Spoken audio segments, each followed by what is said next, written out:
Ini video 324 ya. Saya ingin jelasin tentang buku saya terbaru, Kaleidoskop Nusantara.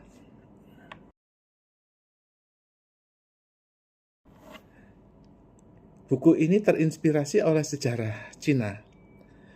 Pada film The Return of Condor Heroes, itu kembalinya Raja Wali Sakti, itu ada 3 seri. Nah, seri pertama udah tayang di Studio XX1.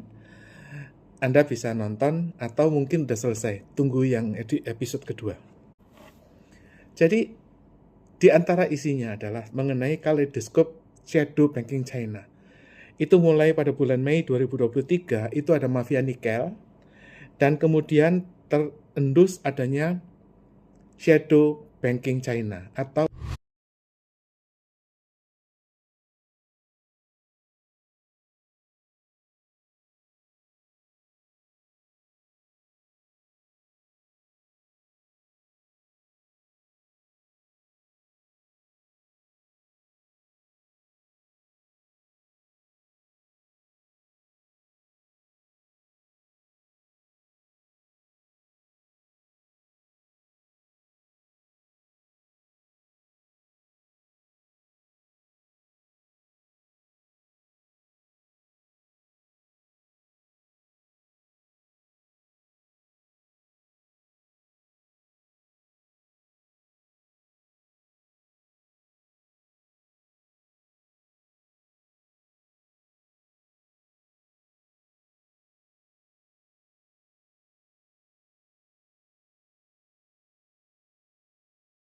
utang tersembunyi Cina, hidden debt China. Sehingga ada operasi untuk take down 5 perusahaan diantaranya Saratoga, Adaro, Merdeka Cooper, dan Tour Bersama. Lalu kemudian Chief US Army mengunjungi Prabowo, Menteri Pertahanan pada waktu itu, dan kemudian Luhut Panjaitan pada tanggal 20 Agustus mundur atau ad interim. Pada bulan Agustus 2023 ada latihan gabungan Garuda Shield, di mana itu ada operasi FATF dan operasi rahasia judi online di antaranya. Nah, tahun 2024 April itu Presiden membuat Kepres FATF, Kepres nomor 14 tahun 2024, lalu juga Kepres nomor 21 rahasia judi online. Kemudian pada bulan April tahun 2024, Prabowo itu menandatangani utang Cina, melanjutkan shadow bankingnya Jokowi.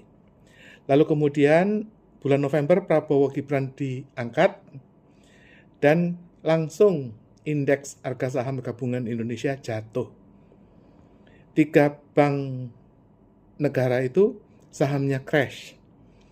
Dilanjutkan dengan pelantikan Donald Trump, Jokowi masuk finalis OCCRP sebagai finalis koruptor terbesar di dunia nomor 3. Pada waktu setelah Trump naik tahun 2025, terjadi perang tarif, Sri Mulyani, Luhut Panjaitan, dan Airlangga Hartarto dikirim untuk negosiasi.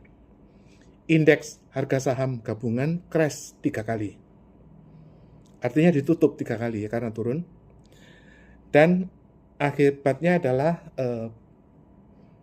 reformasi atau deregulasi mengenai cukai dan TKDN dan peningkatan pajak. Undang-undang TNI itu direvisi. Tiba-tiba kelanjutannya adalah terjadi ultimatum petisi Presidium Konstitusi oleh Tri Sutrisno dan 300 jenderal. Pulang dari negosiasi tarif dengan Donald Trump, Sri Mulyani kembali ke Indonesia untuk kepada sistem World Bank. Wiranto kemudian merespon ultimatum Presidium Konstitusi dan menjadi berita besar karena ini adalah tanggapan dan respon pemerintah bahwa pemerintah memahami adanya petisi dari alma mater Prabowo sebagai prajurit Sabta Marga. Selanjutnya, Amerika melakukan reformasi karena perang shadow banking sudah berhenti. Indonesia sudah menderegulasi ekspor nikel, jadi tidak ada lagi penyelundupan dan tidak ada lagi larangan ekspor nikel dari Indonesia. Indonesia harus membuka untuk pasar nikel ke seluruh dunia, karena nikel Indonesia nomor 1, sehingga Cina itu memonopoli pasar mobil listrik gara-gara monopoli ekspor nikel di Indonesia. Asian Development Bank untuk menutup utang dari Cina, dan Amerika akan mereformasi World Bank dan IMF. Artinya, selama ini World Bank itu jatuh atau gagal karena kalah dengan utang Cina. Utang Cina ini berasal dari jaminan 3 bank negara di Indonesia. Itu yang dibobol perusahaannya. Jadi rekeningnya itu rekening Soeharto yang jumlahnya sangat fantastis, tidak bisa dibuka tapi bisa digadai dan dijadikan jaminan kepada utang Cina yang ini yang telah diperangi.